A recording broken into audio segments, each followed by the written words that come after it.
बिस्मिल्लाहिर्रहमानिर्रहीम। अस्सलाम वालेकुम नाज़रीन, मैं मोहम्मद असद हयात। प्यारे दोस्तों, जैसे आपने थंबनेल पर अभी देखा होगा और उसको क्लिक किया होगा, मेरा भी ये सवाल चंद दिनों पहले था और बड़े डाउट थे और अभी भी हैं। शायद वो इस टॉपिक को मुकम्मल करने के बाद शायद वो डाउट ख़त्म हो जाए। मैंने भी चंद एक अपने असातिज़ा से इसके बारे में पूछा, लेकिन कुछ मेरे कॉन्सेप्ट जो थे, कुछ जो मेरे डाउट्स थे वो क्लियर हुए, कुछ रह गए।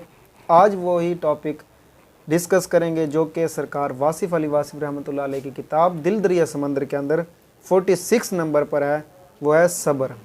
तो आइए मेरे साथ इस टॉपिक को बड़े ही खूबसूरत अंदाज में, जो कि हज़रत वासिफ़ अली वासिफ़ रहमतुल्लाह अलैह ने एक जामे गुफ्तगू की, आइए पढ़ते हैं और जानते हैं कि इस टॉपिक में क्या क्या चीज़ें हैं, हमारे डाउट्स क्या क्या थे जो इस टॉपिक में क्लियर होंगे। तो टॉपिक बड़ा मज़े का है, सब्र। हज़रत वासिफ़ अली वासिफ़ रहमतुल्लाह अलैह फरमाते हैं कि इंसान को उस बात पर सब्र करने के लिए कहा गया है जो उसे पसंद ना हो और जिसका हो जाना नागुज़ीर हो। हर वो अमल जो बर्दाश्त करना पड़े सब्र के ज़ेल में आता है। नाकाबिल बर्दाश्त कोई वाक़या नहीं जिसको देखने वाले और पढ़ने वाले नाकाबिल बर्दाश्त कहते हैं। सानिया हो या हादसा जिसके साथ पेश आ रहा होता है वो तो उसमें से गुज़र रहा है, रो कर या खामोश रह कर। इंसान को सब्र की तलकीन की गई है, इसलिए ये ज़िंदगी हमारी ख्वाहिशात के मुताबिक नहीं होती। जहाँ हमारी पसंद की चीज़ हमें मुयस्सर ना आए वहाँ सब्र का काम आता है। जहाँ हमें नापसंद वाक़यात और अफराद के साथ गुज़र करना पड़े वहाँ भी सब्र काम आता है। सब्र का नाम आते ही अज़ियत का तसव्वुर आता है। नापसंदीदा ज़िंदगी कबूल करने की अज़ियत या पसंदीदा ज़िंदगी तर्क करने की अज़ियत। ये अज़ियत एहसास की लताफ़त की निस्बत से बढ़ती और कम होती रहती है। कोई ज़िंदगी ऐसी नहीं जो अपनी आरज़ू और अपने हासिल में मुकम्मल हो, बराबर हो। कभी आरज़ू बढ़ती रहती है, कभी हासिल कम हो रह जाता है। सब्र का ख़्याल ही उस बात की दलील है कि इंसान जो चाहता है वो उसे मिला नहीं। इंसान मेहनत करता है, कोशिश करता है, मुजाहिदा करता है, रियाज़त और इबादत करता है कि ज़िंदगी इत्मीनान और आराम से गुज़रे और माँ बाद हयात के भी ख़तरात ना रहें। लेकिन ज़िंदगी अजब है, इसमें जब कोई मकाम हासिल होता है, पसंदीदा मकाम, तब भी हमें एहसास होता है कि कहीं ना कहीं कुछ ना कुछ रह गया है, कहीं ना कहीं कुछ ना कुछ गैर ज़रूरी और गैर मुनासिब शय शामिल हो गई है इस ज़िंदगी में। बस ऐसी सूरत में इंसान बेबस होता है, सब्र के सिवा कोई चारा नहीं होता। इंसान शादी करता है, शादी का माना खुशी है, लेकिन कुछ ही अरसा बाद इंसान महसूस करता है कि शादी का अमल फ़राइज़ और ज़िम्मेदारियों की दास्तान है। हुकूक का किस्सा है, सिर्फ़ खुशी की बात नहीं, इसमें रंज और रंजिशें भी शामिल हैं। दो इंसान ज़ौजैन मिलकर सफ़र करते हैं, एक दूसरे के लिए बाइस मुसर्रत होने के वादे और दावे लेकर हम सफ़र बनते हैं और कुछ ही अरसा बाद एक दूसरे को बर्दाश्त करने के अमल से गुज़रते हैं। खुश रहने का तसव्वुर ख़त्म हो जाता है, सब्र करना पड़ता है। अब ये फ़ैसला तब्दील नहीं हो सकता। औलाद होने के बाद इंसान को महसूस होता है कि वो एक ख़ूबसूरत रस्सी से जकड़ा गया, उसकी आज़ादी और आज़ाद ख्याली ख़त्म हो गई, उस पर अजीब व गरीब फ़राइज़ आयद हो गए, वो मोहब्बत के नाम पर मुसीबत में गिरफ़्तार हो गया। लेकिन अब सिर्फ़ सब्र है। यही तलकीन है कि हो जाने वाले वाक़यात पर अफसोस न करो, सब्र करो। सब्र का मकाम उस वक्त आता है जब इंसान को ये यकीन आ जाए कि उसकी ज़िंदगी में उसके अमल और उसके इरादे के साथ साथ किसी और का अमल, किसी और का इरादा भी शामिल है। अपने हाल में दूसरे का हाल शामिल देखकर इंसान घबरा जाता है और जब उसे एक और हकीकत का इल्म होता है, उसके इरादों और उसके अमल के खालिक व मालिक का अमर शामिल हो जाता है। और कभी कभी ये अमर एक मुश्किल मकाम से गुज़रने का अमर है। तो इंसान सोचता है कि अगर बात अपनी ज़ात तक हो तो बदल भी सकती है, लेकिन अगर फ़ैसले अमर मुतलक के ताबे हैं तो टल नहीं सकते। यहाँ से इंसान अपनी बेबसी की पहचान शुरू करता है। बेबसी के आगाज़ से सब्र का आगाज़ होता है। खुशी में गम का दखल, सेहत में बीमारी का आ जाना, बने हुए प्रोग्राम का मुअत्तल हो जाना, किसी और इंसान के अमल से हमारी ज़िंदगी जो कि पुरसकून थी उसमें परेशानी का इम्कान पैदा हो जाना, सब सब्र के मकामात हैं। तकलीफ़ हमारे अमाल से आए या उसके हुक्म से, मकाम सब्र है, क्योंकि तकलीफ़ एक अज़ियतनाक कैफ़ियत है। तकलीफ़ जिस्म की हो, बीमारी की शक्ल में, या रूह की तकलीफ़, एहसास मुसीबत या एहसास तन्हाई या एहसास महरूमी की शक्ल में, मकाम सब्र है।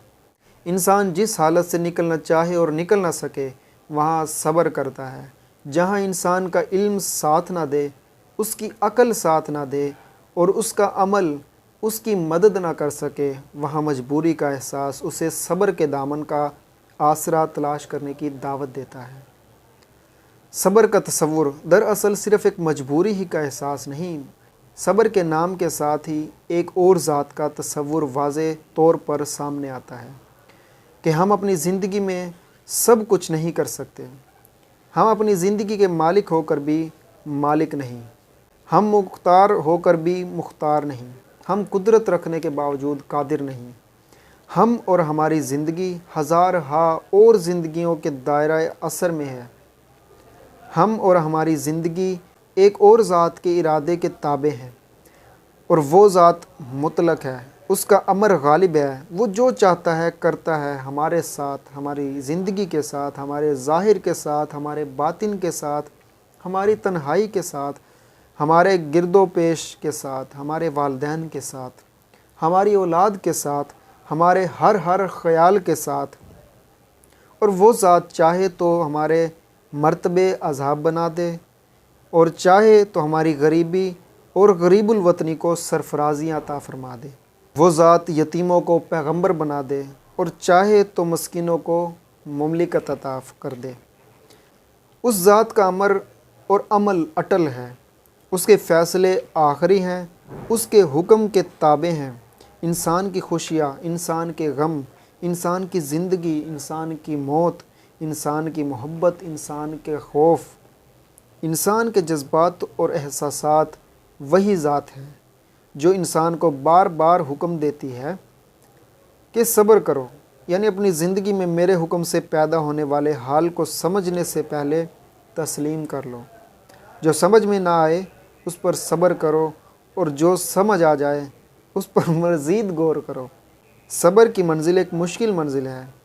फ़क्र में एक बुलंद मकाम सब्र का है, वो सब्र करने वालों के साथ है। और अजब बात है कि वो तकलीफ़ दूर नहीं करता और बर्दाश्त करने वालों के साथ रहता है। बस यही इंसानी अज़मत का राज है, इंसान की तस्लीम और रज़ा का रोशन बाब, इंसान की इंसानियत का अरफा मकाम कि वो समझ ले कि तकलीफ़ देने वाला ही राहत जहाँ है। ये ज़िंदगी उसकी दी हुई, उसी के हुक्म की मुंतज़िर है, वजूद उसी का बना हुआ, उसी के अमर के ताबे है। वो सितम करे तो सितम ही करम है, वो तकलीफ़ भेजे तो यही राहत है। वो ज़ात हमारे जिस्म को अज़ियत से गुज़ारे तो भी ये एक एहसान है। सब्र करने वाले उस मकाम से आशना करा दिए जाते हैं कि तकलीफ़ देने वाला ही सब्र की तौफ़ीक दे रहा है और उस मकाम पर सब्र ही शुक्र का दर्जा इख्तियार कर लेता है। यही वजह है कि उसके मुकर्रब अज़ियत से तो गुज़रते हैं लेकिन बेजारी से कभी नहीं गुज़रते। वो शुक्र करते हुए वादी अज़ियत से गुज़र जाते हैं। नाज़रीन, ये बड़ी काबिल गौर बात है।